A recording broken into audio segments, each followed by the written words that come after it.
as the original stewards of its land and all of the relatives within it. As these words of acknowledgement are spoken and heard, the ties nations have to their traditional homelands are renewed and reaffirmed. We will move on now to a roll call.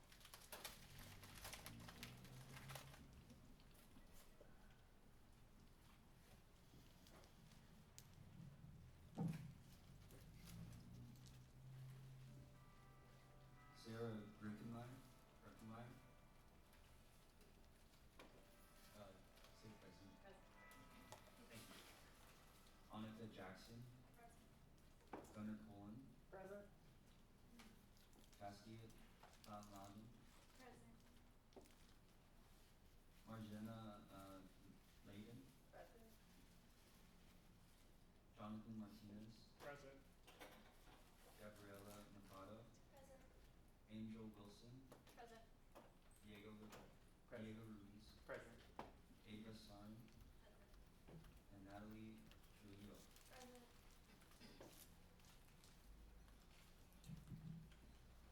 Thank you for that, Clerk. We will now move on to the approval of the agenda. Senator Jonathan. Idea, Chair.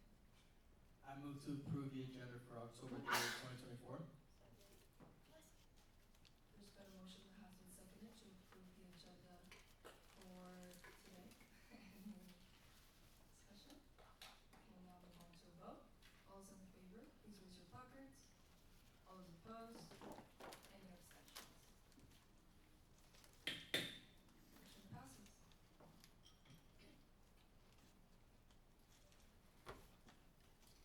Now to the approval of our minutes from last meeting, September 26th.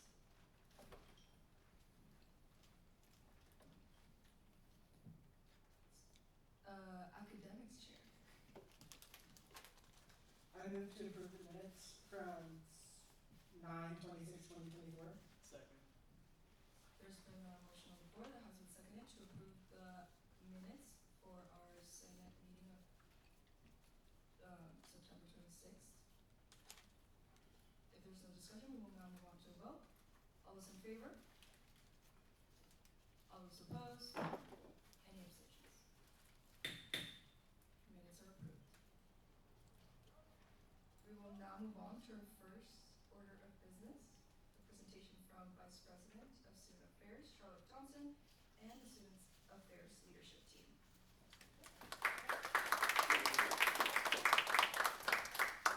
At this moment, please everybody close your technology. Thank you so much. Is there like a microphone? Yep, here. Okay, thank you. You read my mind. Okay, so this is great. And do you have a clicker? I do. Okay, Do thank you want to use it or I can do it? Okay, that'd be great. Okay, sounds good. Thank you so much. Yes. So, thanks so much. Good afternoon, and thanks so much for having us. It's nice to be here at this, what is basically the start of the semester. And I hope it's going well for everyone. And now, what are we into the 5th or 6th week of classes now? Going fast and at the same time going slowly. If you've got that sensation, we also do, and so understand it. And I'd just like to begin by saying thank you to each and every one of you for your service to the community and your service to your fellow students. It is so, so important, and it's really what helps define and demonstrate our community and culture of care. So thank you for your leadership. Okay, next slide, thank you.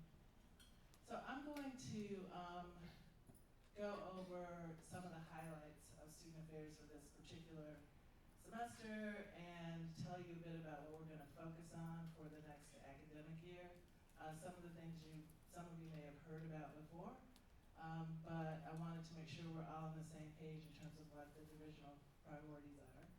And then after I'm done with my report, Dr. Bergen will talk about a specific initiative under our wellness domain and the Thriving Student Model, the Mobile Crisis Unit, and then we'll open it up for questions, okay?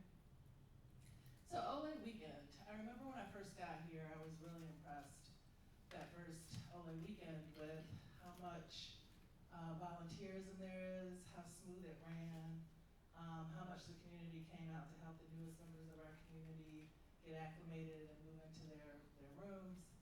It really is, I think, one of the signature events here, and it kicks off that sort of pride and culture of care. We had 130 volunteers for radical hospitality, and I think those do not include students, right? So that was like staff and faculty, administrators. So great number. We moved in 1,730 students that weekend, and 1,165 moved in. 1,165 moved in early. So we're seeing this trend with more and more students moving in early because they have a pre-orientation event or they're athletes or whatever it is. And, and it's sort of mixed because it means the summer ends a little bit earlier for folk, especially my team, who I want them to get in all their little summer fun before the intensity starts again. But one of the benefits of it is it really split the number of students who moved in early and those who were moving in over Ole Weekend. So one of the things I noticed about Ole Weekend is it didn't seem as sort of intensely busy as it normally does, especially during certain hours that day. And I said, a good time was had by all, and I think that's true. Next slide. You can stop me anytime if you have questions too. You don't have to wait till the end. So campus housing, good news here is our highest occupancy to date. So we have 357 beds versus 2,675, and 312 assignments. So we don't have a lot of wiggle room in terms of our bed space. And those of you who are seniors might recall that Val and I were talking about this yesterday, that during the pandemic we had de-densified our res halls so that there were no triples really or no doubles. And now we reintroduced, there were no triples, rather no quads. And now we reintroduced triples and we reintroduced quads. So that's how we're able to obtain additional beds. And we know it's sort of a give and take because, if you got quads, that means you got first years and quads. If you got triples, you got first years and triples. On the other hand, it has made us able to not only accommodate the first year class, but accommodate more of the juniors and seniors who want to live on campus. So, like most things in life, it's a trade-off. We're at 98.5% occupancy, and that includes our emergency spaces. So, next. Fall enrollment. So you may have heard that fall enrollment ticked. So it ticked down this semester. We're not really, this academic year, this semester, we're not really sure why. We know that there was a big, and you may know there's a big hoo-ha-ha fiasco with the FAFSA form, the Federal Aid Financial Form, and it meant, offers for financial aid were delayed. We know that, more than 1 million students just sort of dropped out of nationally, just sort of dropped out of the college admissions game altogether. So that may have impacted our enrollment or our yield because we had the highest applications ever in the history for undergraduate places in the history of the university, yet we didn't meet our class by about 150 undergraduate students. So you see here the numbers, first year full time 1105, transfer students 345. We were off target, Andre, for transfer students by like 30 students, and for first year full time, what about 100? Yeah. Graduate student enrollment actually ticked up some this year across the graduate program, so that was great. And that helped a little bit to balance out the fact that we had a lower undergraduate enrollment. And then here's some statistics that we can all be proud of. Average GPA 4.1. Like, what is that? How do y'all get a 4.1? And then students of color, 51%. Hispanic, Latino, Latinx, 30%. And that's up from like 25% average in prior years. And first generation, 25%, so a full quarter of our population. Next.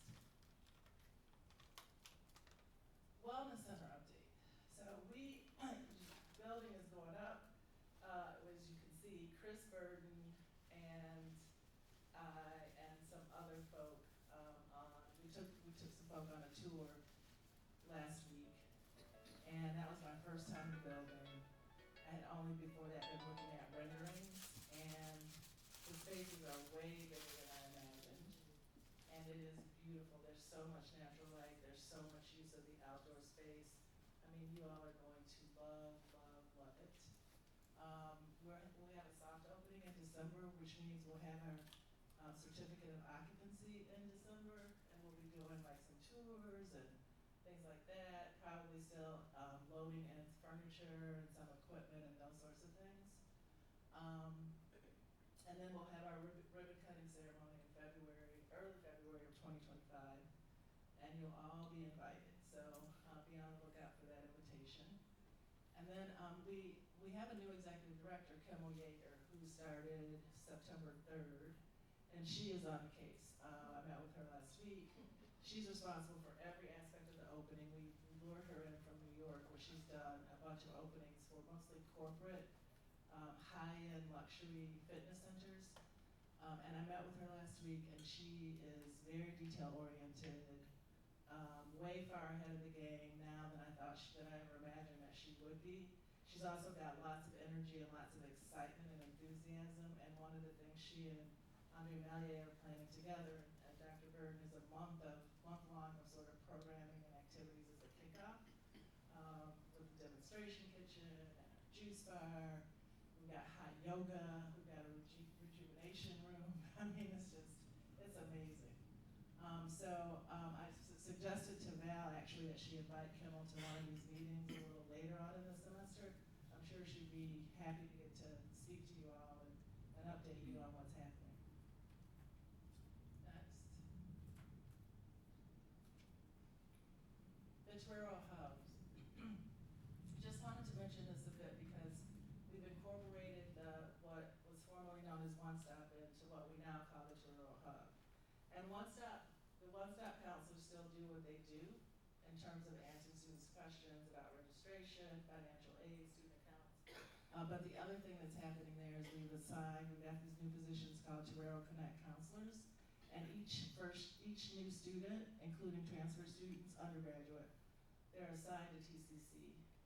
And that person had started outreach, the TCC started outreach to them before the semester even began, before the students even got on campus. And the idea is to have this person that you can go to help you navigate your first year, but the idea behind that also is to make sure that all of our new students are getting information about opportunities and resources in a timely way at the same time as a way of sort of leveling their playing field. Because we know some students come in more connected and more plugged in to the resources and things they ought to be doing or might want to do than others, right? And so if you come in as a student and you don't have anyone who's basically coaching you about going to faculty office hours or taking advantage of the career center, you might not do those things. So the TCCs actually make sure that every student, every new student, they have all that information and craft these messages. They reach out to their students. They meet with those students. So the hope is that students will feel more supported. We'll have less students who sort of fall through the cracks on the wellness front. And we will really be more inclusive. I think as we think about inclusive excellence, I think the TCCs really help us work toward that. It's a collaborative effort. So the other thing about this Torero Hub is we're working with athletics, and we're working with SSS, and we're working with the military veterans program in the library. And we've got all these different pieces of our support systems now connected and meeting with each other on a regular basis and sharing information so that we're not so siloed. I think we help students better when we can integrate our work, collaborate, and share information. So that's another part of this. Okay, next please. So here's our priority initiatives for the division this year. So the Civil Discourse Initiative, which I know Dr. Howland has spoken with you all about.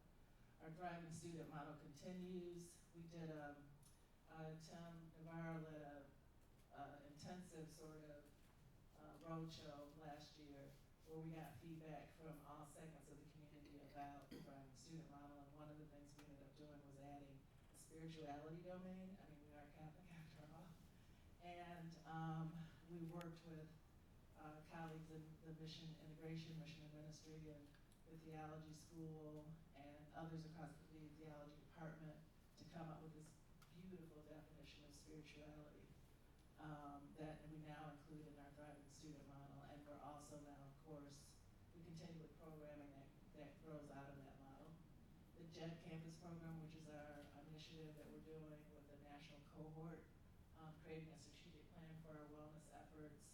And we're doing that in conjunction with the WIDE task force across the university. JED really focuses on student mental health and suicide prevention.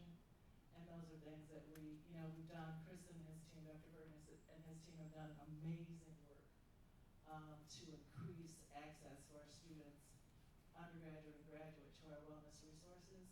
But we find this is something you just can't, you've always got to be on a continuous improvement loop because fully, 40% of our students come here, am I saying this right, Chris, on some sort of medication related to mental health. And, a few years ago, it was 25%. So we see like these increasing issues around mental health. The good thing about your generation of students is that you're willing to talk about it. It's not nearly as stigmatized. Like I feel like the stigma has gone away and you are willing to more talk about it and get out there and reach out and get services.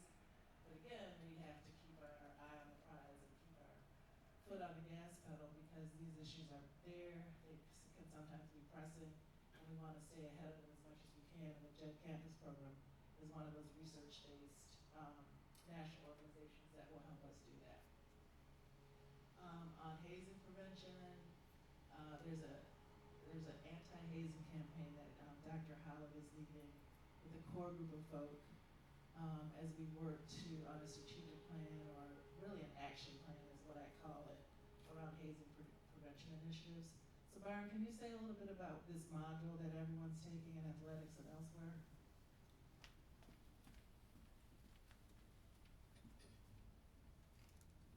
Absolutely. All right, hi everybody. So the module that we've undertaken is called Stand Up to Hazing. So we are working with the national organization that's called Stop Hazing out of the University of Maine. And they put together, it's a 20-minute module to help educate folks about hazing and what hazing consists of, what it looks like, and ways that we can prevent hazing. This first year, we rolled it out to select groups.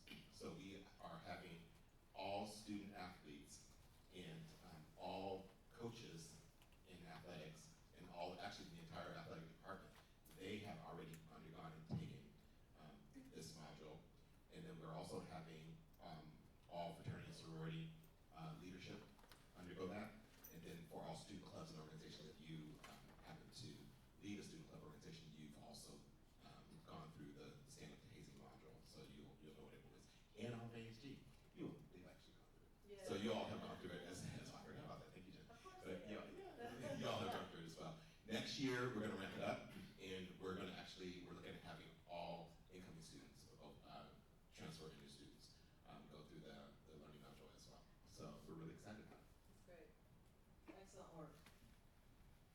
So we're also through our wellness, health and health promotions office under the leadership of Dr. Burton, and with your help, I know, leading a fentanyl education program. And I think, have all of you been trained on fentanyl? Any of you? Yeah, so lots of students are being trained on fentanyl. There's like a 15 or 20-minute module you take, and then you're able to go to the health promotions office and pick up the fentanyl. We're doing this in conjunction with the city of San Diego, and one other partner that we just,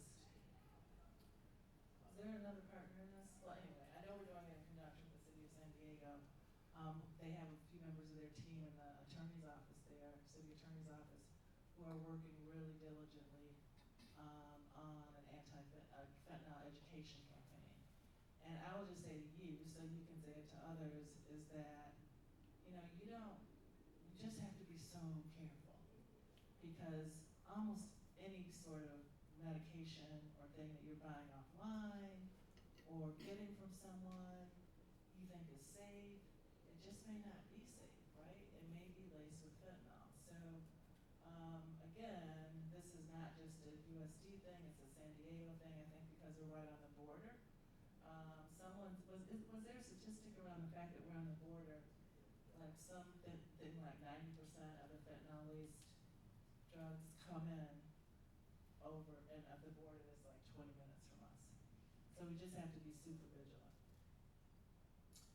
And then the Military Connected Center for Excellence is another thing that we continue to push the gas on. So right now we're looking for a lead gift. We're trying to identify a lead donor gift.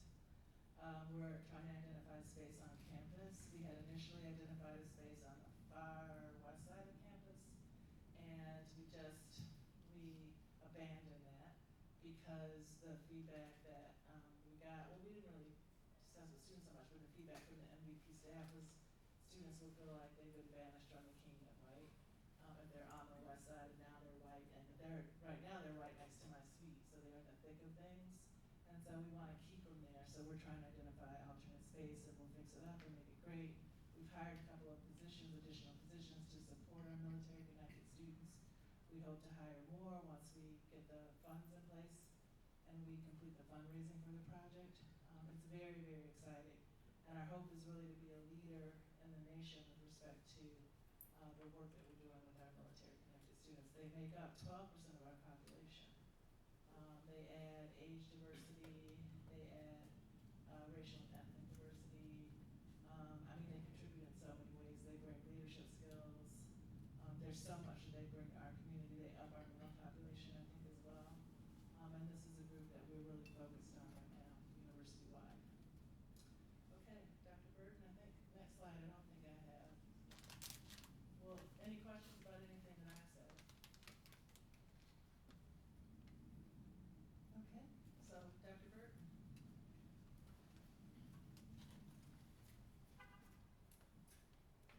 Thank you, Vice President Johnson. No worries. I'll just say, just build on what Vice President Johnson said in terms of our thank you to you. And really, this is just one specific enhancement that we're working on in wellness. That honestly, two things that came up for me while Vice President Johnson was talking about Narcan.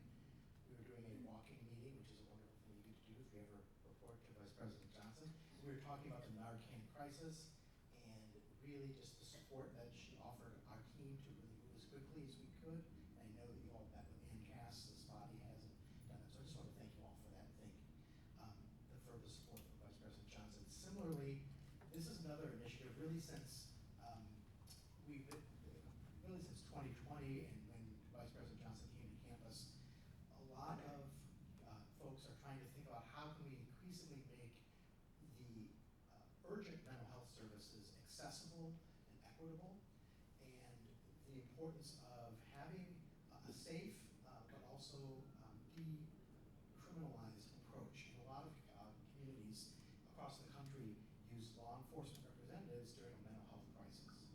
And honestly, San Diego as a community is a leader in trying to think creatively about engaging mental health in first responding situations. They've been doing that for the last few years. And you may know this from colleagues at other campuses. Campuses are also want to make sure students feel safe and have access to mental health services when there's a crisis. And so lots of campuses in San Diego and across the state of California have been trying to think about how do we create mobile response teams that are really led by mental health providers that can help. Now at USD, this might be a smaller number of incidences, but in large campuses with 50,000 students, it happens frequently where someone's having an urgent crisis, maybe in a space like a library, or maybe they live off campus and they're not on campus, cannot access the counseling center. So that's a general kind of need that is emerging, and many of you probably know this, and because of the mental health crisis that Charlotte was mentioning, we really want to be thinking about what can USD do, and we started to look at partnerships with the San Diego Department of Behavioral Health, and we're going to be entering in a relationship with them with their mobile crisis response team. And another quick side note, which makes us all proud as USD community members, the Department of Behavioral Health is led by 2 USD alums, which was helpful as we had meetings last spring the idea of this partnership, which also other campuses in the county are beginning to engage in this partnership, is to have identified clinicians that can go to meet when needed and when requested students who are having a crisis. And a crisis might be a situation where they just can't get to the counseling center. They're not even really able to maybe call into our 24-hour counseling center line, but they really need to talk to someone to identify some skills and some approaches that will help them in a moment, regardless of where they are in San Diego County. And we really want our students to have this access, and we really want to make this an extension of the services that we already know students utilize here on campus. So this mobile crisis response team is going to allow people to allow us to dispatch it if needed. If a student or a friend is in need of a person to talk to a counselor, maybe they're in Mission Beach, maybe they are in another place in the county, and we really want to make sure that they're getting the quality of care that they would receive if they were here in the counseling center or in the Center for Health and Wellness Promotion. And this will allow us to have a very quick response time to our student community in an urgent situation. The response time that they've been sharing with us for the last 6 months as we've been working with them is under 40 minutes, which if anyone knows about typical response times for mental health crises, that's a real social justice challenge across the country. And so that they're very, very proud of their response time. Also, to be honest, the mobile crisis response team is staffed by some of our USD clinical mental health counseling alums as well. But they will meet with us this semester to develop an access plan so that, for example, if someone were to call the counseling center for sure, we would be able to make a seamless referral and connection for a student, or oftentimes it's a friend of a student up here need. But also if they were going to call our public safety office, really appreciate the partnership of DPS colleagues. They are working with us too, so they will make the mobile crisis team the first responder in most situations.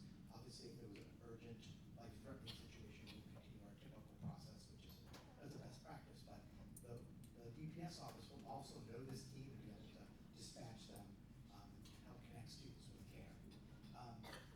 So we can go to the next slide. Oops, sorry, that little picture of the man.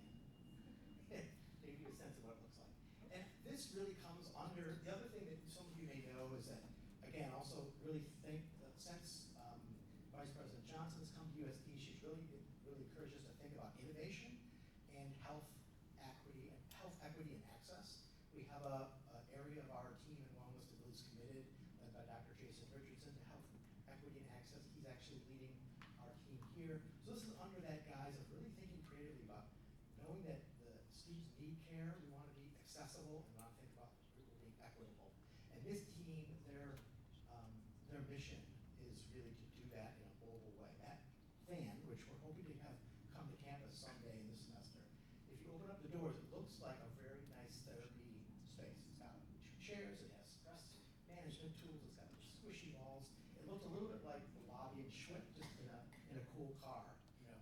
And so that's really, it's a confidential space for a student to go and get, and the goal of their interaction, the team is trained in interventions for what are called stabilization, meaning you don't need to, you can do everything you need to do to get the skills to get a care plan and a follow-up plan within that, in the vicinity of this van. So wherever you are, could be anywhere in the San Diego County.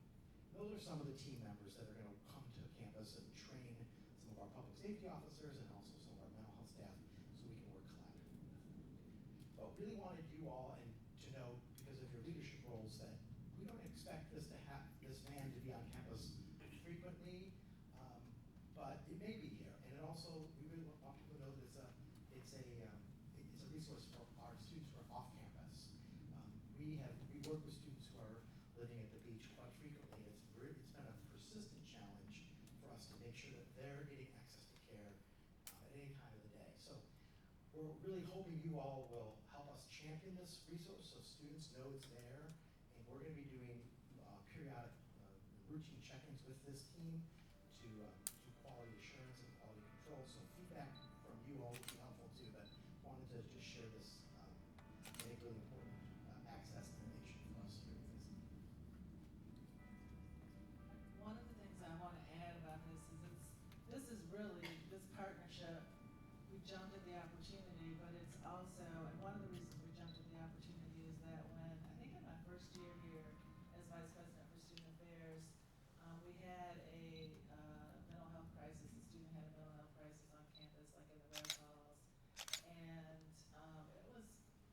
severe. And DPS responded, which is, as Chris said, in some instances really the best practice.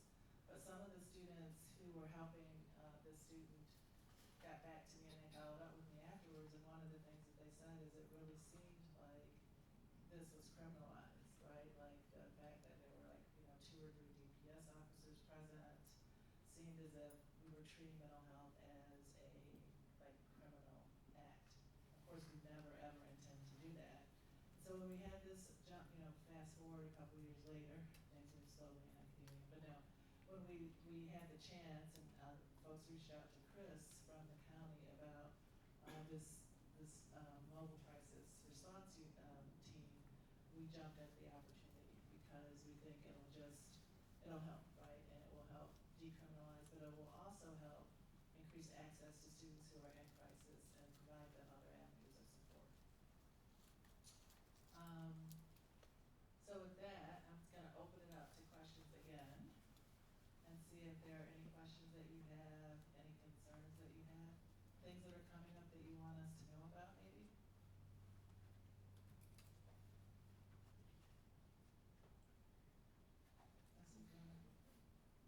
Academics chair?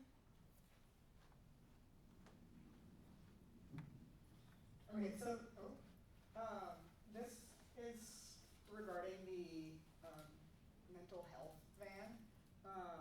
Will this stay like confidential from the university? Like, will the issues regarding what is said and occur inside with the counselors stay confidential from, like, the person and what occurs stay confidential? Students will have that option. Okay. They'll be offered opportunities to connect back with our confidential wellness team. So they'll have that opportunity to opt into sharing information back with, for example, the counseling center, confidential triage counselor who might be connected with them. But they'll be offered that opportunity to keep it confidential. Good question, thanks, Sarah. IGA chair? Hello, first and foremost, thank you for taking the time out of your very busy schedules to be here. This is another question about the mental health van.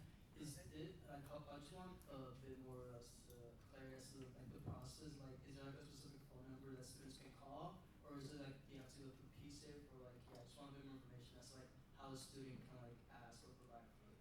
They can go through our confidential wellness line, which is the 24-hour 260-4655. They could also call PSAFE. We're intentionally keeping it so that we just want people not to have to think about what number to call. But those would be the 2 access points that, like to Gunner's question, Jonathan, the 4655 number is a confidential line.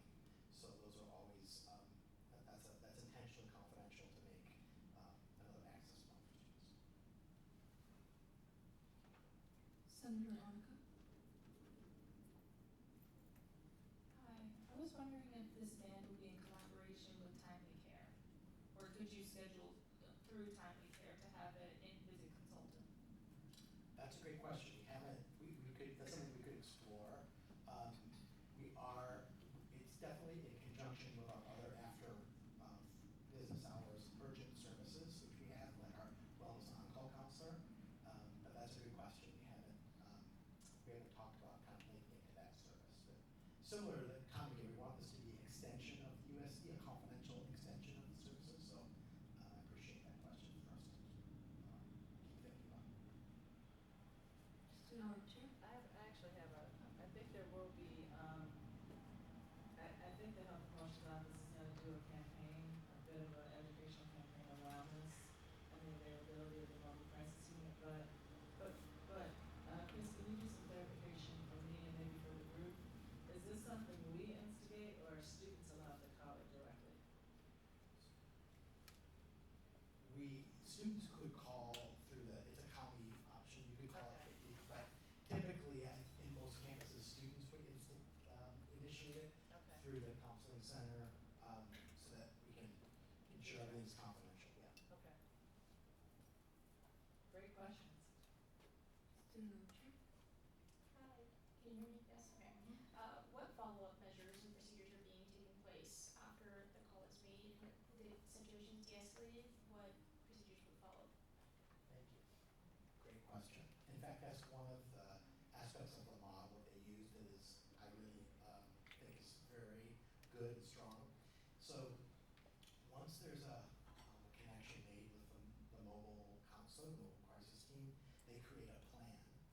That's where they'll have the opportunity to share that plan back with USD. But they're also in this team, and I appreciate the person that should have named this earlier, there's what's called a peer health specialist. And that is a trained person, not a medical or a mental health provider, but someone who is in recovery for a mental health concern and really identifies as a mental health advocate. And so students will have an opportunity to connect with those students, with those resource specialists, at least up to 2 to 3 times after the initial interaction is optional, but they'll have that. And I know some campuses, we've heard from campuses, that's been a very helpful thing. So, and it's not a confidential meeting. It could be getting coffee at Aromas just to check in. It's another way for people to get support. And we know that students get support. We want them to feel like they can access our professional clinical staff, but support comes from peers and from other folks that can be really important too. So that's actually identified as part of the follow-up plan. It's all optional. It's not required. But then there'll also be, depending on the situation, an opportunity to share back. Maybe there's a need for some communication with faculty for like our typical processes around those flexibility opportunities or things like that. So that'll be part of the option. And obviously a visit if they're open to it, to come back to the counseling center. It's a really good way. It's a really good way to build capacity as we think about our mental health resources and access to build capacity beyond what we have here right at USD. Same thing with the fentanyl campaign. Working with external partners is a great way to build capacity. You'll see that theme too of external partners running through our. I wanted to say about the wellness center that we've entered into a partnership with Palomar Health. And Palomar Health will name the center, so the center will actually be called the Palomar Health Student Wellness Center at USD or whatever, but I don't know if it'll include, it's clear that it's at USD because it's on our campus. And through Palomar Health, we'll be able to access internships, clinical placements, different expertise like on stress management and biofeedback.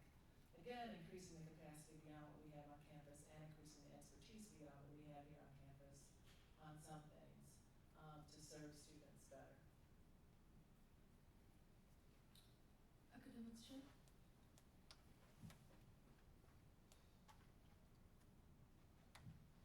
Okay, so this is going back to the wellness building and kind of the schedule. So with the ribbon cutting ceremony, does that entail that the building will be fully operational after? And this is kind of a concern that was brought up last year regarding like people graduating in May of 2025. And if it's not fully operational throughout the entire semester, will it be reevaluated for those students who are graduating in the May class to be paying the full fee? I don't think so because it will be operational as of the end of December. And although we'll have the formal opening, I'm pretty sure it's going to be open for business at the beginning of the semester, which really doesn't start until the end of January. So no, there aren't any plans to make exceptions for the fee. I have a question. Will that fee, so after we become sadly alumni now, if I want to still use that center, we would just have to pay that fee. Do we know what that number looks like? Or? We haven't. So we know that it'll be free. So if you're an alum and you want to come back and use it as an alum, I think it won't be 100. I don't know what it's going to be because we haven't set it yet, right? And we probably will limit the number of alumni who can actually use the center because we don't want it overrun with community members or alums because it really is for the students and for community members here. But right now we know there won't be a fee for students for faculty and staff who want to use it. But what we may do and what I've done at some other institutions where the fitness center has been under my domain is sort of mark out hours that faculty and staff can use it. But we're still working on all of that. And there may, and to answer your question more directly, Val, there may be a fee for alumni. It wouldn't be a huge fee, but there may be a fee for alumni. Is it gonna be open during intersession? Yes, it would be, I'm pretty sure, because we get the certificate of Point of occupancy. order, speaker not recognized. Sorry, Sorry, Robert's rules. 50 lashes, but we don't.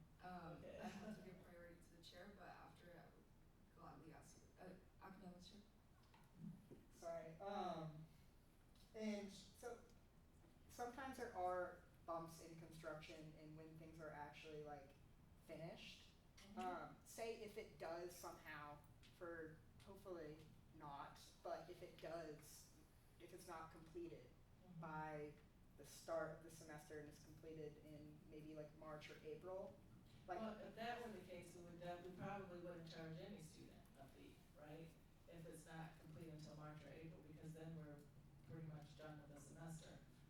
But every indication now is, and I've asked Andre and Kai and everybody I know who's involved, are we on track for the December certificate of occupancy? Andre, you want to speak to this? Yeah, we are in track, definitively. Hi everyone, I'm Andre. We are on track to get the certificate. We don't foresee any challenges to get it. So as soon as we have the certificate, that means we can go inside and do a kind of deployment. From that, we do a soft opening, and then full scale really is the first week of February. That'd be fully operational. And you don't really start classes until the end of January, so that's pretty much the whole semester, right?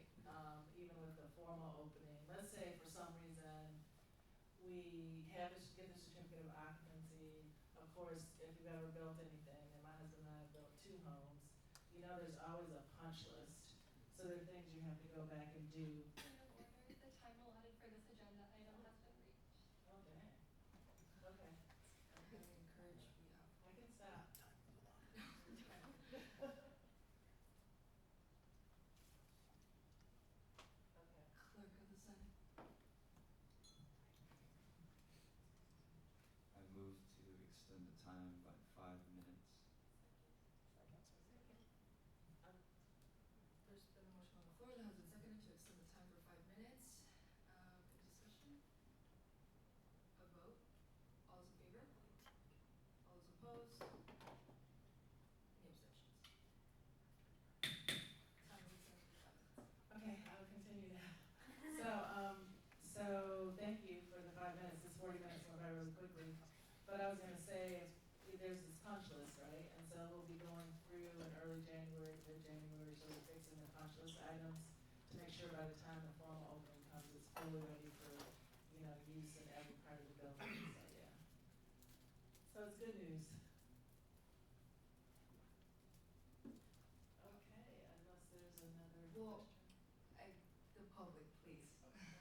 I just wanted to know if it was gonna be open during the intersection. That's part of the soft opening, so yeah, it would be open, maybe on a more limited basis, but yeah. Academic chair. sorry, I'm really questionable today. So regarding the Narcan like training, so we do the training and we give out kits. Have we ever thought about giving out testing kits also? Because I know some institutions do that in other places where you get Narcan. They also give out testing kits. Yeah. Yeah, no, I appreciate that, Connor. We've been thinking of it in phases and starting with Narcan education, but I know we've gotten that feedback too. Actually started last night from our student meeting with groups. We do have an access opportunity for the testing strips here in wellness, so students who want that. We've really been trying to prioritize the Narcan distribution, the training, and the assessment, but that's definitely something we want to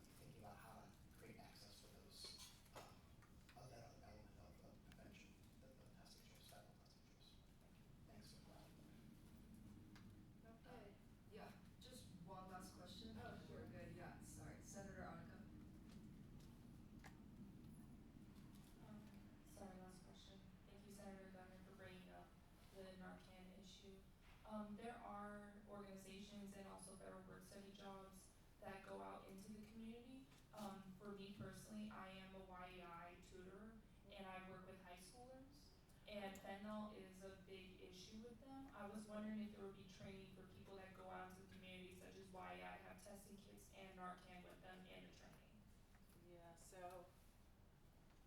you know, I'm gonna play lawyer for a minute, though I'm not the university lawyer, I am a lawyer. I would say, probably not, because our liability insurance wouldn't, our risk management insurance wouldn't cover us for outside organizations. So we really couldn't train you to train others in a separate legal entity. Sorry I had to go lawyer on you, but that really is the way it would be, yeah. What you could do though, is you could work with that organization. If you got the training here and you wanted to partner with that organization and say, is it okay to, you know, figure out some agreement with them to train the students, that's something you could do, but you have to have the permission of that organization, and they would cover you to do that. And that's really for your protection as much as it is for the institutions.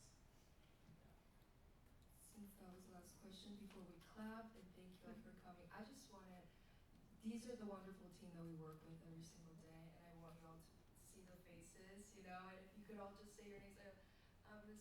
Dr. Navarra and Dr. Winger back there, please say hi. I just want to all know who you are. These are the people that we work with. This is the admin that I've been all telling you about and telling you all great things about them. These are the people that you all can work with to create change. So yeah. Hi everybody, thanks for having us. My name is Nicole Whitner and I'm the Assistant Vice President and Dean of Students. Good afternoon. My name is Tim Navarro. I'm the Associate Dean of Research and Assessment. You all know me, I'm Kurt Hollett, Assistant Vice President for Student Body. And I'm Andre Mellier, and I oversee auxiliary on campus. If you wonder what's auxiliary on campus, it's a print shop, mail centers, it's a dining, bookstores, access card, licensing on campus, vending, so all kinds of fun stuff. Yeah, I think you know me. So again, for a wonderful admin, please reach out. Thank you so much. For your amazing questions and for your engagement. I really appreciate it. Thank you so all. much for Have a having great us. day, guys. Thank you so much. Well, time has gone by. We will now move on to very exciting part of the day. With our next order of business, a presentation, your foundations on 10,000 plus requests by Society of Women Engineers.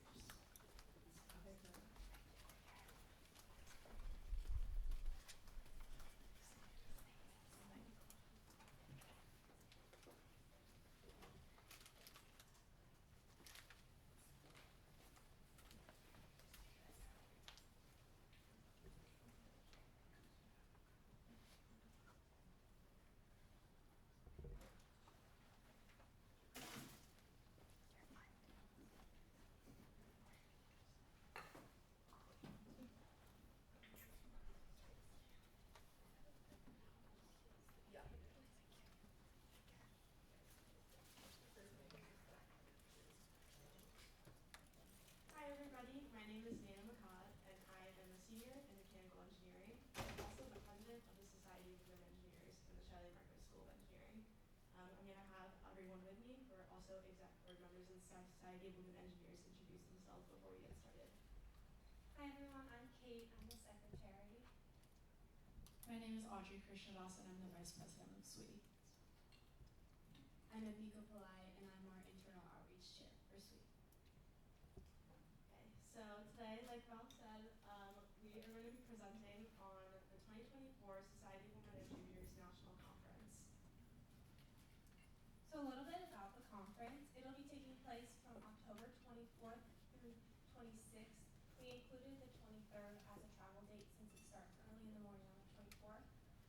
It'll be taking place at the McCormick Place in Chicago, Illinois. And we will be taking 24 scholarship recipients who are members of the Society of Women Engineers here at the school. In years past, we've not asked our attendees to pay anything, but this year, since the prices have increased, we're asking them to pay $100. We do not want to ask any more since we don't want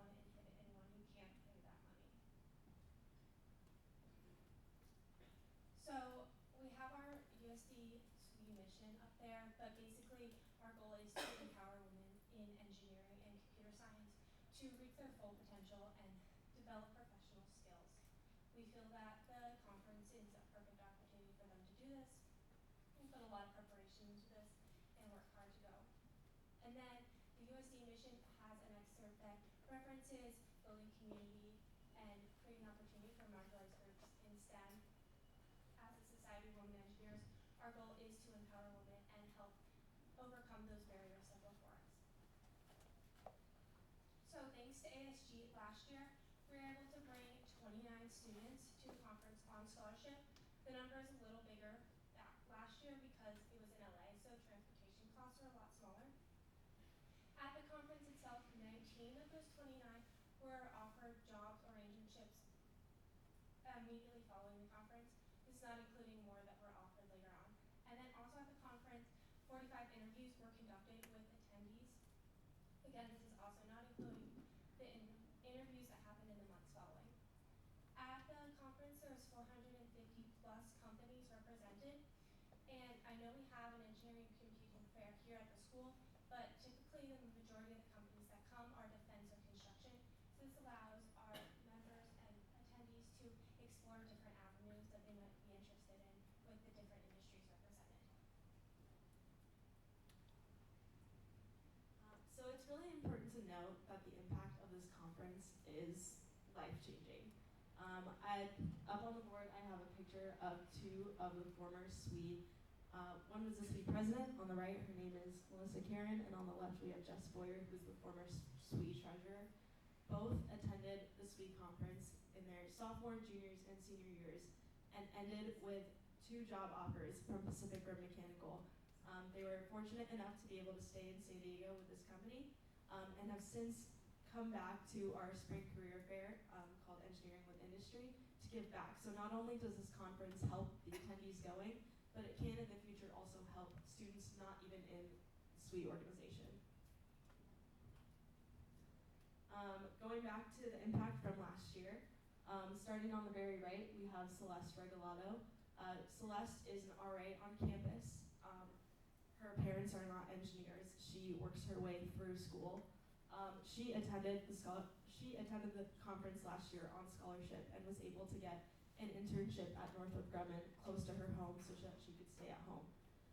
She will now be returning to Northrop Grumman next year and offering her scholarship spot to someone else. I am the second person in that.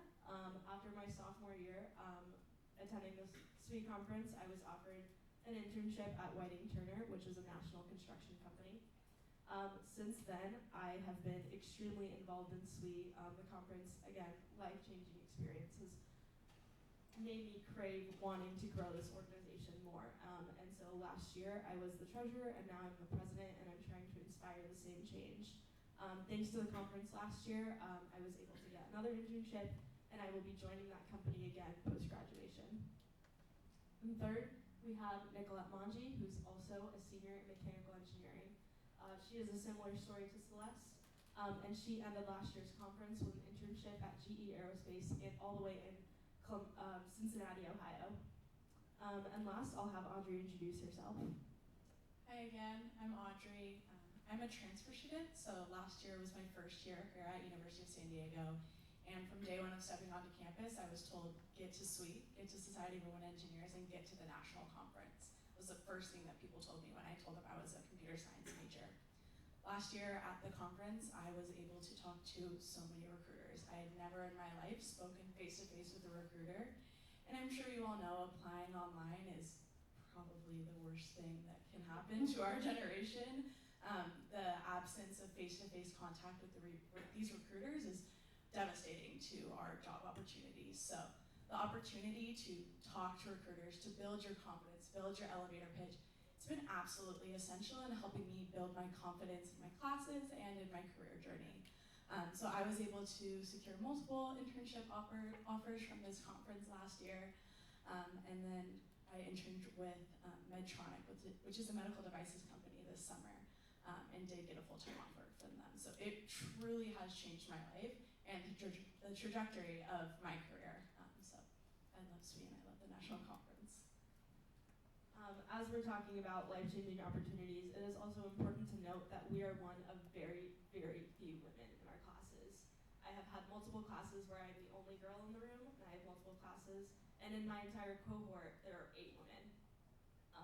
And so when we talk about these experiences and uplifting women's voices and empowering women to gain confidence and professional development skills, we are talking about very real hard things that we have to face in our classes.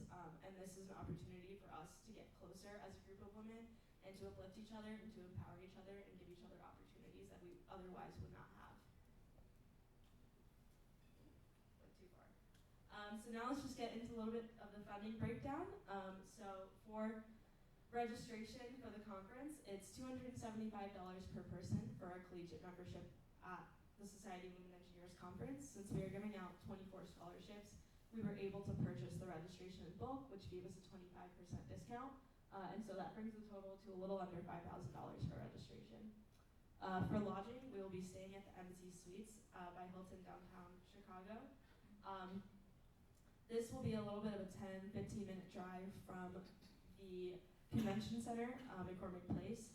However, this has allowed us to get a little bit cheaper rooms. So we'll be staying there for 3 nights, and we'll be having 6 rooms for a little bit under $1,200 per room, bringing our total to around $7,000. For transportation, we had flights quoted to us a couple months ago at $250. Those flights have since gone up in cost, but we are confident that the deposits we asked members to submit will take care of our transportation costs. Additionally, we have worked really hard to fundraise.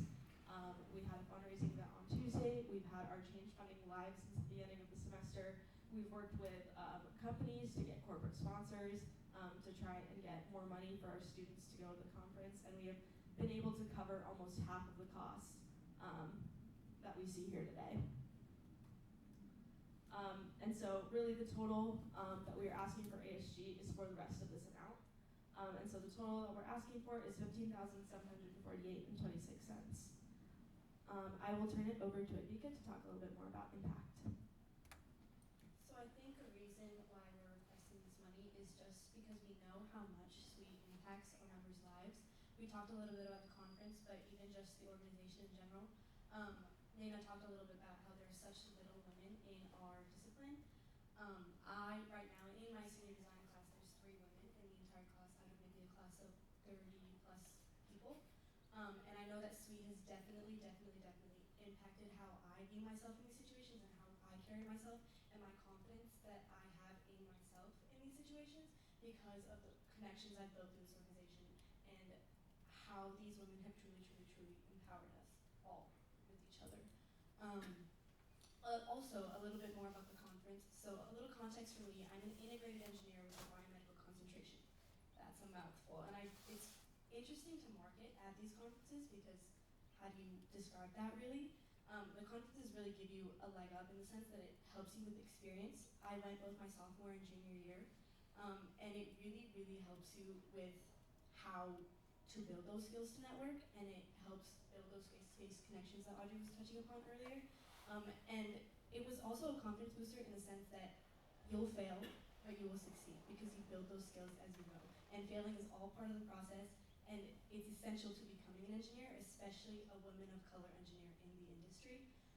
So building those skills, building those connections, seeing those familiar faces around campus, and simply just having that, like regardless of how involved you are, builds those confidence skills, builds those networking skills, just provides a sense of comfort in this school in how small we are a percentage of the engineering field. And I cannot stress how much SWE has impacted my journey. And it's just really been impactful in how I view myself in the engineering field and how I carry myself and in my confidence. But yeah, so we would really love to send as many people as we can to the conference with them paying as little as possible because I know that definitely opened up a lot of opportunities. I received an internship as well from my last conference, and it helped me learn a lot about what I do and don't want in my future career. And so we keep talking about how the conference is life-changing. It really is because I do know what I want to go into in the future because of my past experiences that SWE has granted me. But that's all I have to say, so thank you. Thank you guys. Do you have any questions?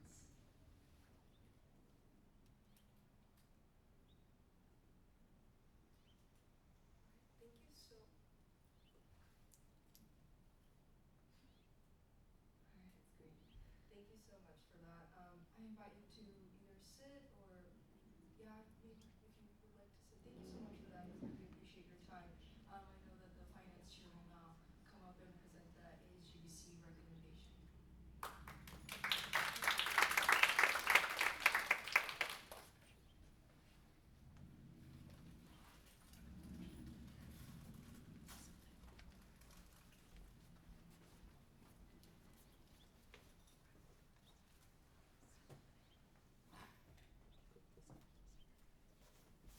Hi, my name is Kayla. It's on the last day presenting on student activity, so now I'll be here presenting on what was supposed to be, not the slide, AHBC's recommendation for over $10,000 request for the study of women engineers. So just a quick overview. I know we talked about AHBC before, but I just wanted to give an overview of the members that are a part of AHBC. So we have a total of 9 voting members. 6 of them are from different student orgs, which include multicultural, religion, change maker, academic, special interest, and Greek life. We also have 1 TPB representative and 2 Senate representatives. The non-voting members include myself, the finance chair, the controller, and also the AHG advisor. So some points to consider. This is points that AHGBC considered, as well as points that I believe that ASG Senate should also consider for this request. The first point is how much money do we allocate for other events on campus? We fund around 100 student organizations with a weekly average of 30 requests every week, varying at different amounts. These are the AHGBC funds all undergraduate student organizations that are registered with student activities. How does what we fund and support reflect AHG's values, and how do we reach different groups of people on campus? The third one is how do we balance the budget to ensure we can fund requests throughout the semester? Additionally, not only for this semester, but as well as next semester, a lot of the decisions that we make this semester will carry on until the next semester. And spring is notorious for having a lot more requests and a very similar budget, which is not really as great, but it can affect the spring as well. This event falls under the conventions, conferences, and retreats category, which is shared with every undergraduate student org. I know it's a little small on the screen, but some points about this in the funding guide. Food costs will not be funded. Travel, transportation, and registration and lodging costs may not exceed $80 per person.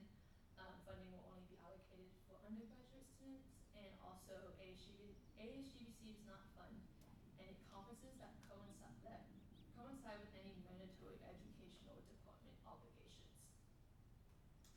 So just an overview of the current AHGBC budgets. We started off with $177,500 at the very beginning of the semester. We are now at 131. I'm not going to say the rest of the number, but basically around 131, closer to 132. Around 45,000 has already been allocated in 4 meetings.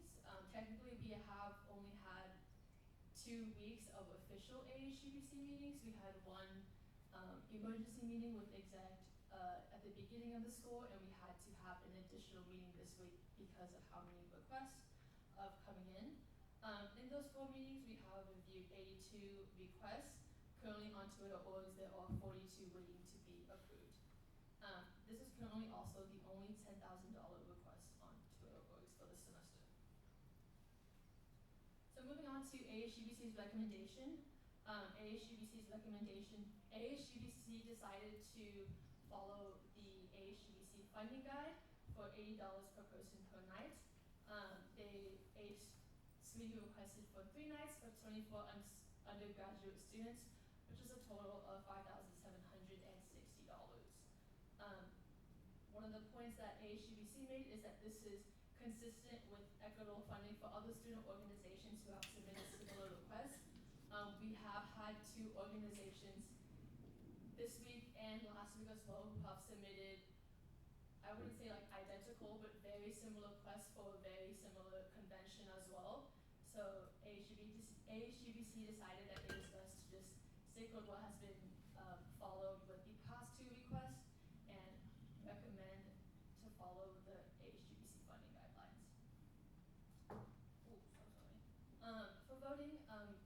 Senate will need to vote to approve or deny ASGBC's recommendation.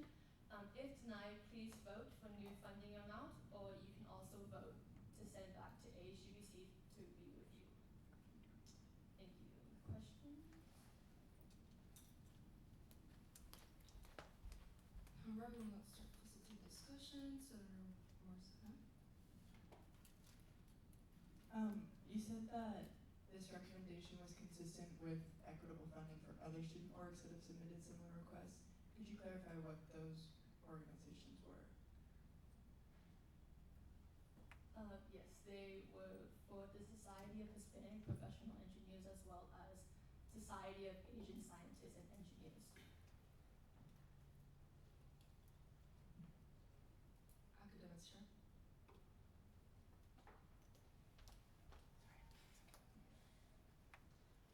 Okay, so this isn't a question, this is just a point for all of the new senators, because I am looking out and all of y'all are new. So this happens every semester I've been here. We get funding, and the first thought is, like, how can we give them more? But we do set this funding guidelines for a reason.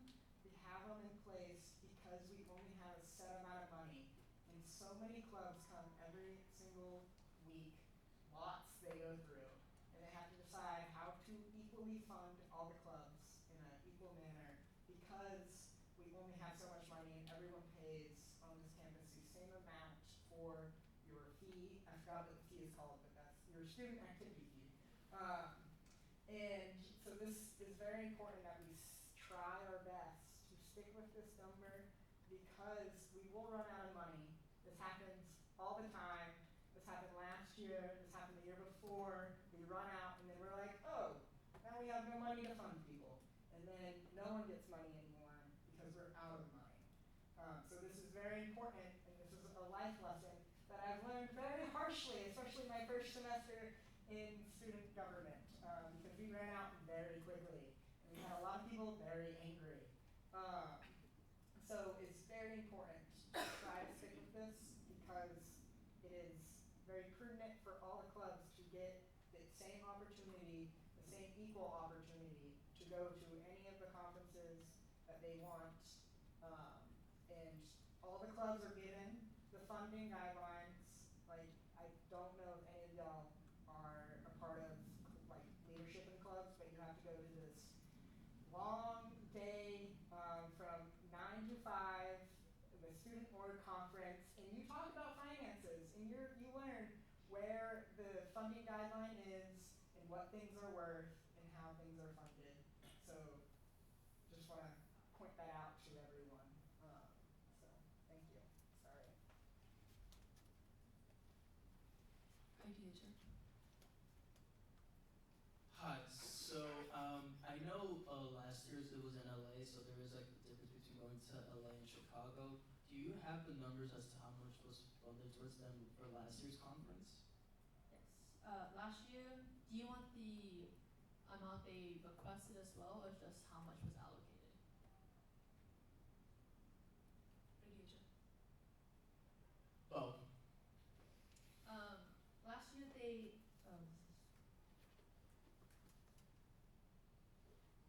requested 9,640. It wasn't LA like you said, so they didn't include. They did include transportation, but that was not like the same as obviously the cost of a flight. They were funded in accordance with the ASGBC funding guidelines of $80 per person. They did have 26 undergraduates come, so they were allocated a total of 6,240 for last year's request.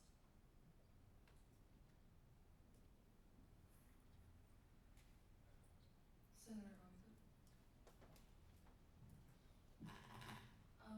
This is just a general question. Are we allowed to tell them that they need to change some of their plans, like such as lodgings, to find different like lodgings, or no? Never mind. The clerk of the Senate. Could you repeat how much the money was requested and funded? Requested is 9,640, and allocated was 6,240 based off the $80 per person per night guideline.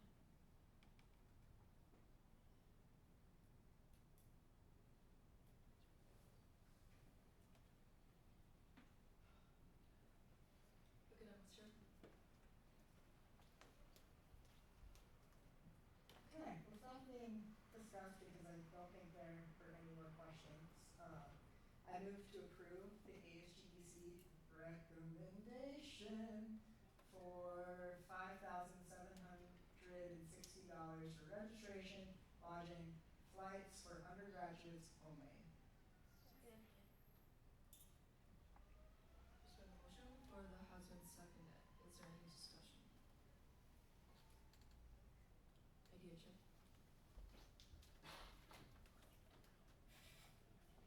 Point of information, is it possible to still request for a recess, or is it too late now, now that there's a motion on the floor? You can request recess. Idea check. I move for a 5-minute recess. Second.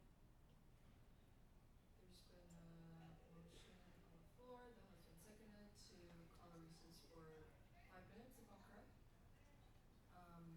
If there's no discussion, we'll move on to vote. All those in favor?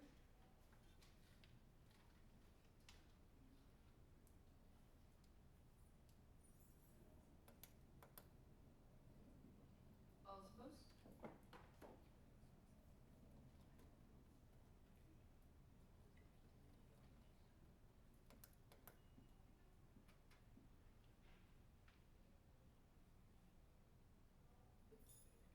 Any abstentions? Alright. Motion passes recess for 5 minutes.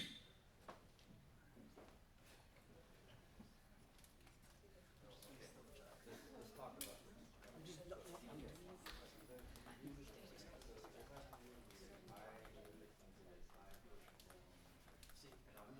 I voted for the recess too, just as well. We can't move on to the last two because. Let's make sure discussion is happening amongst everybody, please. No clicks or groupies. Everybody let's talk. Gunner, Jason, make sure that you're talking to everybody. Okay, so get closer. I mentioned this now. We have less money this year than last year. Not even for, this is just even for both semesters too. We had maybe like $3,000, $30,000 more last year than we have this year.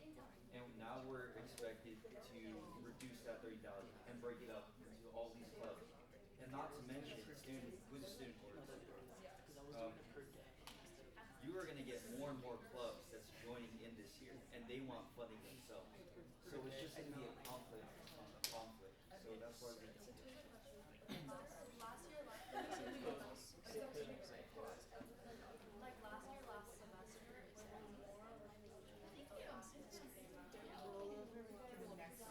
so last year we started off with the same because we had enough more requests but more was allocated. We had to go into I believe it was some sort of reallocation and we can like but just as this noble emergency and also if you don't want to have the kid right through and it just like and even the we need the money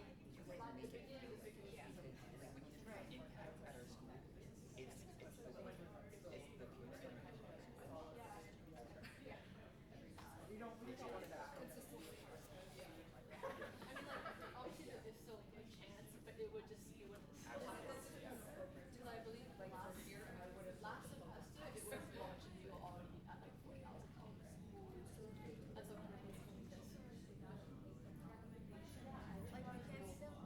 Yes, so this basically sets the standard of what we're gonna issue funds to. So if we do raise, then we have to raise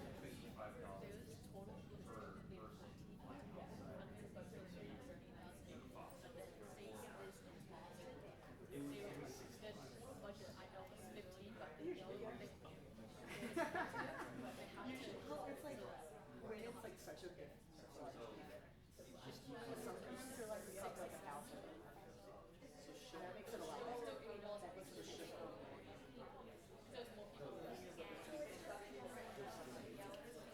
Yeah, so that's the motion for it.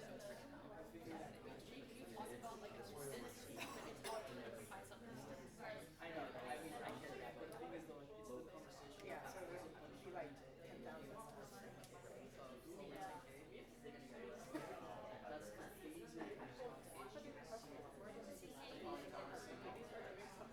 So it's always been a constitutional discussion. no.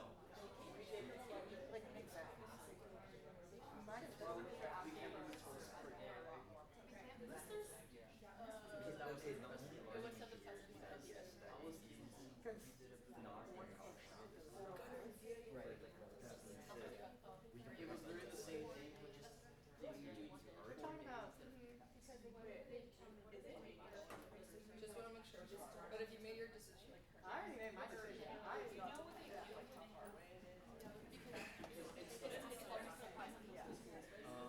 they just they have to figure out. So all the money that we can allocate for them Wait, what was, how was that? all we have to do is lessen the And I'm applying for it. That's what I'm Wait, so that's so the health committee. I'm just thinking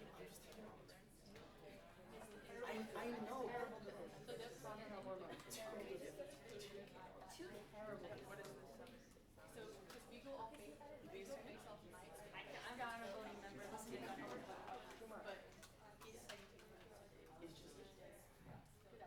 It follows along with what they've already done too. You gotta think about that. It's like You wanna make it fair? we have to keep doing it by day. It's because of like it what Plus students. but but you just talked about there because less students enroll, there's less student activity. and then we didn't increase it. Because You voted for like Yeah. We never got more. what? So we just shot each other. Shot ourselves. How much time do we have left? Wait. ASU was. Why is it per 9, not per day? Because it's lodging. Because you don't stay extra days because you don't have the hotel room.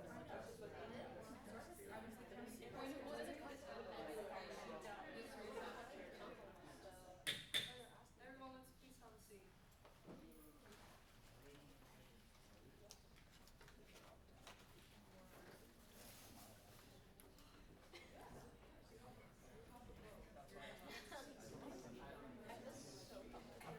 Yeah, just as a reminder, again, senators have votes. Again, Senator Team has votes. I do not have a vote. Staying neutral on the record. Anyways. Thank you for that discussion. How are you feeling? So there is a motion on the floor that has been seconded. There's no further discussion. We'll now move on to a vote. All those in favor, please raise your placards. And can we In favor of it. Can you restate? restate the motion? Yes, I apologize for that.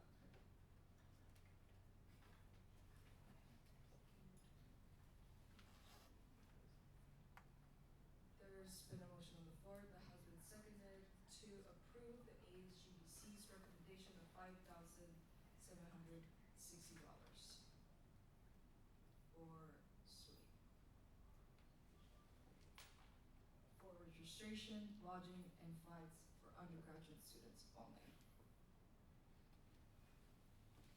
This motion has been seconded, so there's no further discussion. We will now move on to a vote. All those in favor, please raise your placards.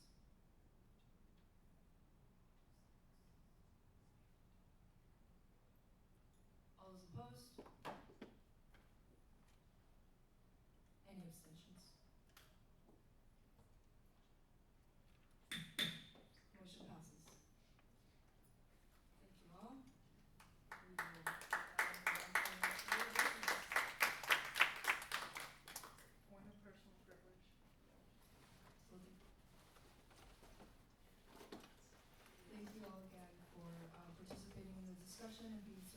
Good.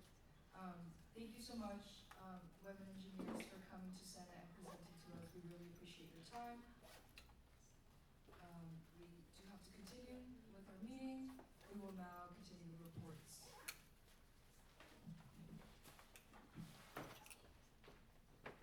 Alright, hello friends. Thank you again for engaging in that discussion. That was really important. You made, great discussion today, so I'm proud of you all for that. Thank you for being so responsive about tasks. Everything that you do is that is ASG related. I would preface this. It's counted towards ASG office hours. So if you go to, ASGBC, that counts. If I ask you to come to a tabling event and you show up, that counts. If you help and come in early to Senate for half the hour before to set up for Senate, that counts. I just want to make sure that, we're not feeling overwhelmed with having all these tasks and things that we have to do and not thinking that they count. You're seen, I'm seeing it, I'm seeing your hard work. Write it down on your work reports. That will be due in 2 weeks. Next week on Friday.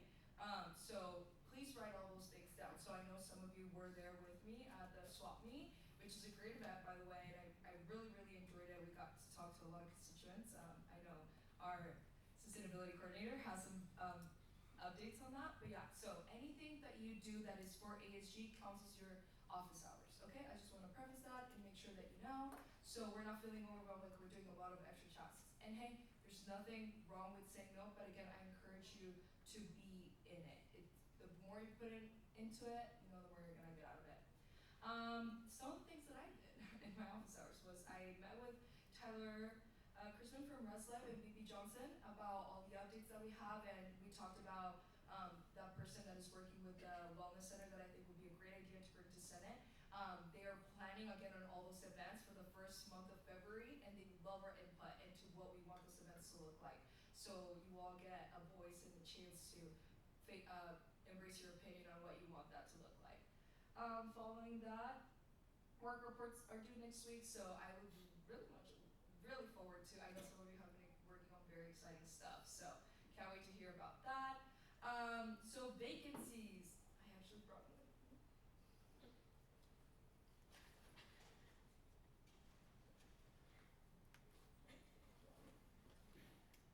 Oh no.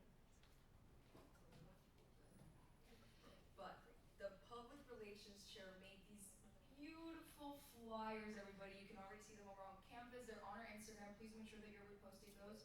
So remember at the beginning of the semester how we did this thing where we went out and talked to 10 constituents? That will be part of your office hours for next week.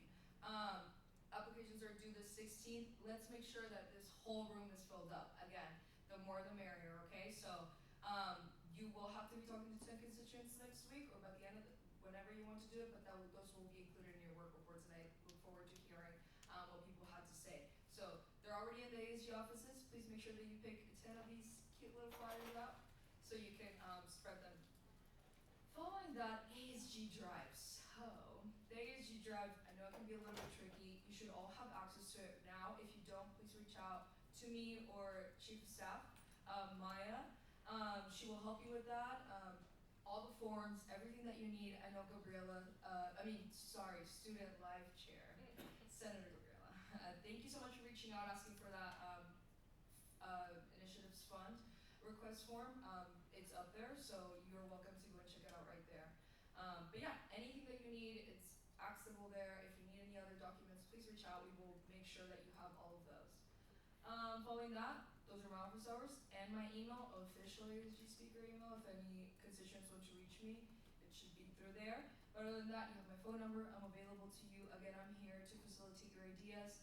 I brought you admin today so you can see the faces of people that want to help and create change. They really do want to make and help you make an impact on campus. So please reach out to them. They're here to help you. They really want to make your ideas come to life, as well as I.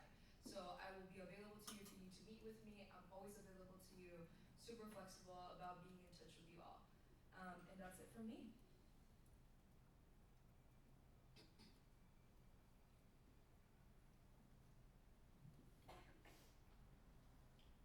Hi everyone, happy October 3rd. I started doing a few things this week, so I created the speaker schedule I created a new Senate initiatives request form, so if anyone is looking to request some money, then you can access that in the ASG drive. I finished the event planner training, so if anybody needs help planning events, then you can let me know. I'm still missing a few calendars, and also I did want to say that I am in charge of the Senate slides for every week. I'm sorry it got to some people a little bit late, but going forward, I will make sure to give access to you guys by Sunday. So, thank you. Hello, everybody. So the Senate Initiative Request Form created by Ava is now out on the ASG Google Drive. Please get some initiatives done. Highly recommend that so I can do my job. And minutes from last meeting was posted yesterday. There was some grammatical errors, so I apologize for that. But it should be good to go. And Senate place cards will be redone and printed for next meeting. And please get calendars done.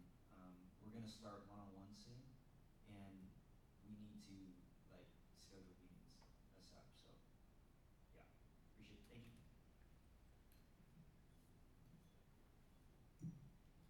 I have no new updates, but happy October, everyone. Alright, move on to our chairs and coordinators.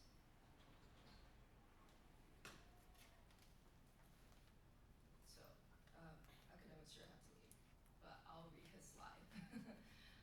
Or Diego, would you like to read? I mean, Senator Diego, would you like to read? No? Okay, that's fine. So academics chair, he's not here, but I really appreciate Senator Gunner for stepping up and doing this really important job. He says he's setting everything up. I am an Office of Undergraduate Research Ambassador, so if you have any questions regarding research opportunities, let me know. Research open house on Tuesday. And then he wants you all to know that he's in touch with VP Jolie. They will be working closely together about academics and all that fun core curriculum stuff. So if you have any ideas or collaborations, please reach out to them, right? Moving on.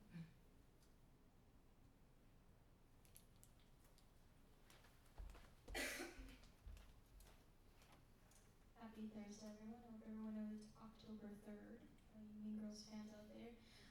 This week I got to meet one-on-one with Jackie Magical. She's my advisor, and we kind of just debriefed on the plan for at least the next month or so. The first student org meeting, which is now sadly consisting of just Cassie and I, Gunner has left. But the first meeting will be next Tuesday, and the next setting meeting, hopefully, I plan to add some slides regarding the approval of re-registering clubs and organizations, and then the upcoming weeks during some office hours and during the student org committee meetings, I am planning on working on one-on-one with new clubs and improving those clubs. Our emails are already trickling in, Jen. Seeing those two, that's pretty much it. That's just a picture of my dog up there. His name's Scout. That's it.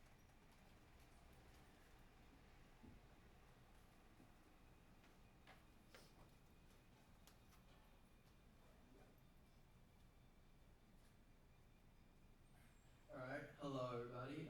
Happy Hispanic Heritage Month, and also since October, so happy Filipino American History Month. I attend, as every week, I attended our Civil Discourse Ambassador meeting with Dr. Howlett. I was also table leading at the swap meets. Shout out to the Office of Sustainability and Changemaker Hub. I was the speaker, sustainability chair, and some other people that I'm definitely forgetting about, so sorry about that. Chief Justice. Thank you for that, speaker. I also had my first one-on-one with JC. That was really successful. And today we actually have our first idea committee meeting today at 5:30. I'm really excited for that. And I'm also currently filming a day in the life, so if you want to be featured in that, please just let me know and I'll give you a quick little snippet. And Measha has her first GDM tonight at 7 o'clock, SOP 4th floor. My contact information is right there. And our random sports fact of the day, on a date like this, back in 1920, the first NFL game took place in Dayton, Ohio. So thank you and have a great weekend, everybody.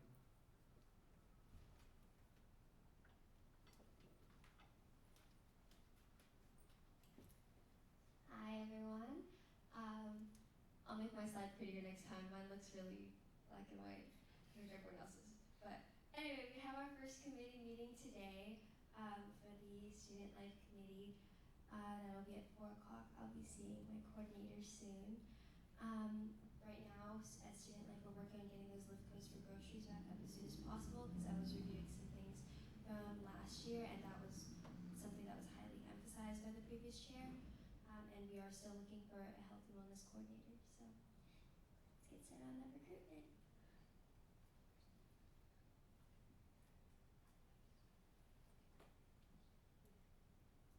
Hi everyone. I'm still getting in contact with athletics. I haven't met with my advisor yet, so still in the process of planning out what the rest of the semester looks like. But some of my personal plans and goals are kind of laid out there. I know President Morgan was talking about this at the last Senate meeting, just getting incentives for games, promoting media and stuff. Getting ready for teams that now are in preseason, I think is big for me. And then just some other things there that I wanted to do. I put halftime games and prizes. I know we do that for women's volleyball, but kind of maybe putting that out as well. People don't know that stuff like that happens if they don't go or they don't see it online. So just promoting our media and stuff that we already do just to get people excited about athletics here. And I know Morgan also said that she kind of wanted us to attend some of the games and was going to make that a requirement. So those are some of the games listed there. Women's volleyball today at 7, and then a football this weekend. And the women's and men's tennis team have the tournament. I don't know where it's located, but I know it's in San Diego. So if you're interested in that, you can go ahead and go and support our fellow toreros. Thank you. Before the sustainability coordinator moves on, I just wanted to mention those games that can't count as your office hours. Technically you would want to go as a student, but if you're going there for research purposes and to talk to constituents, that is that one GBM / thing that I mentioned at training that I wanted you all to go that you're not a part of. So opportunity then to reach out to constituents and start getting into that spirit engagement that we wanted to do. Sorry for interrupting. Move on, sustainability coordinator. Thank you, thanks coordinator. As we talked about the swap meet, that was super awesome. I got to talk to a lot of the constituents, and it's really cool to see how many students are actually care about sustainability on campus, and a lot of people have really good ideas. I think the biggest one that I talked about was the tram. Kids wanted to see if the tram could go to Mission Beach, just either to go to the beach, go to Belmont Park, or even for students who live there, because there are a lot of off-campus student housing on Mission Beach. So I thought that was really interesting. Talking about composting more, or thermostats, or even lights on. So kids picked up on a lot of different nuanced issues, which I thought was really cool. And I'm meeting with the sustainability director in 40 minutes, so that'll be great because I have a lot of things to talk about, personal ideas, just sustainability goals and stuff.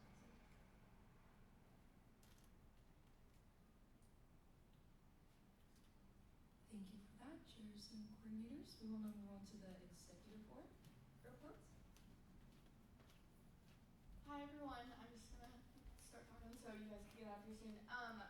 President Morgan is unable to be here, so I will be acting president until Monday, so any questions just go through me. Yesterday the president attended the Filipino American History Month event in Coakley with the PR chair. She also met with Dr. Byron Howlett and meet Charlotte Johnson, as well as meeting with AD Kimya, I think that's how you say it. You guys can read the rest, but she's been very productive. And then she's also working with the Speaker of the Senate to fill the vacant positions. Something that goes into my side.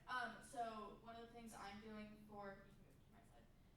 One of the things that I'm doing is trying to get the word out to FSL as well as just anyone I can. So this was all filled last year, so this is not normal for it to be empty. So just do your best to network everything. Research has also opened, so please share that with your constituents.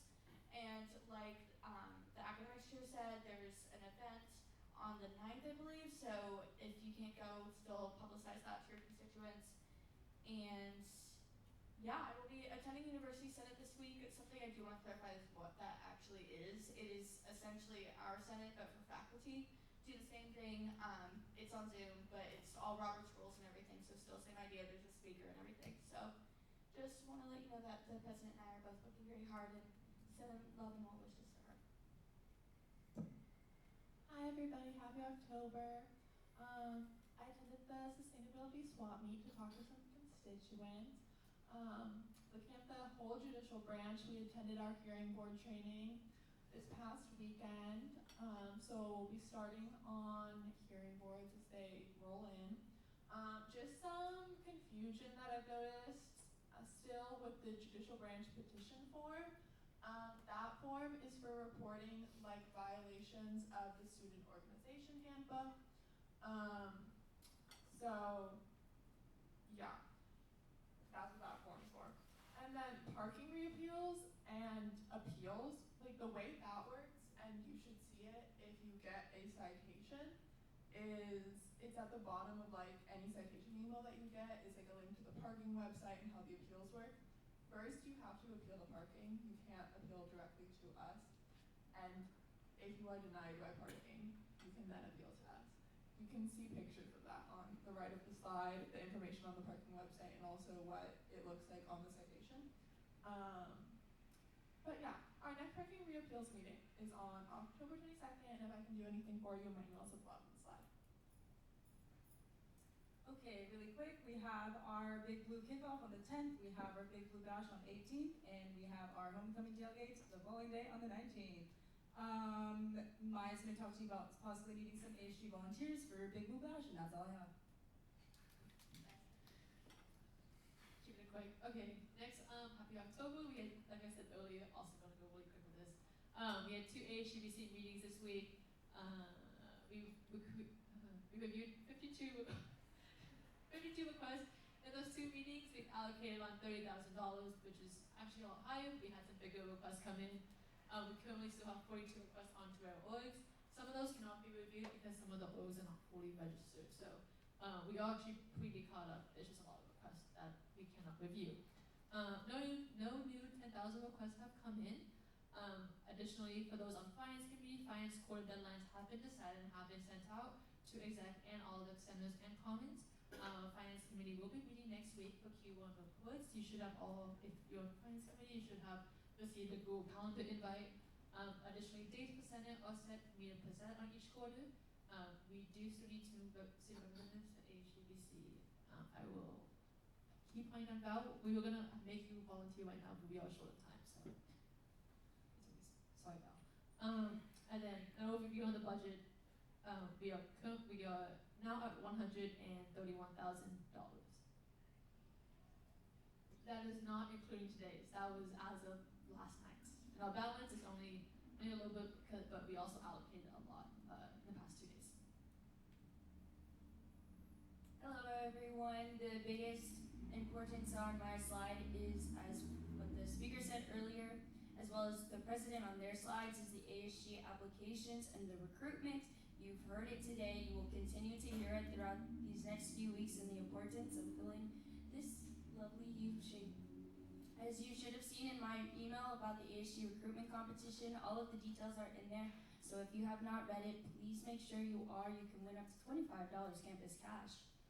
So I'm also looking for someone who's interested in promoting the specific School of Engineering position at the SHIP GBM next Tuesday. So if you're interested, please email me, which you can find at the bottom of the slide.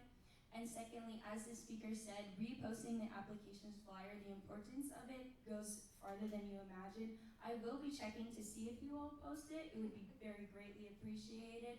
It goes farther than you realize because the algorithm will not only push our post, but future posts of applications further. So, thank you. Just quickly, be on the lookout for an email from me tomorrow about updating the shared Google Calendar with your office hours and any meetings you have, committee meetings. The bond date will be October 12th. We are going bowling. I have to confirm the time, but I plan on afternoon-ish. And then bringing food back to the offices. I know Senator Gabriella is doing that right now. If anybody else can help her out, please do. Next, oh yeah, helping Emily and TPB out with any events that they need help with. Remember that we do need to support all the other branches of ASG. It's the executive order, you have to. And that's it.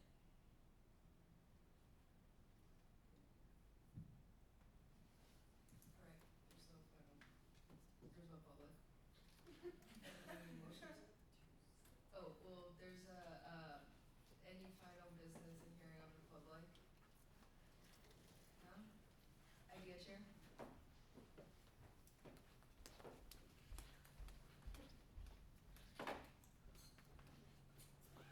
Move to adjourn Senate.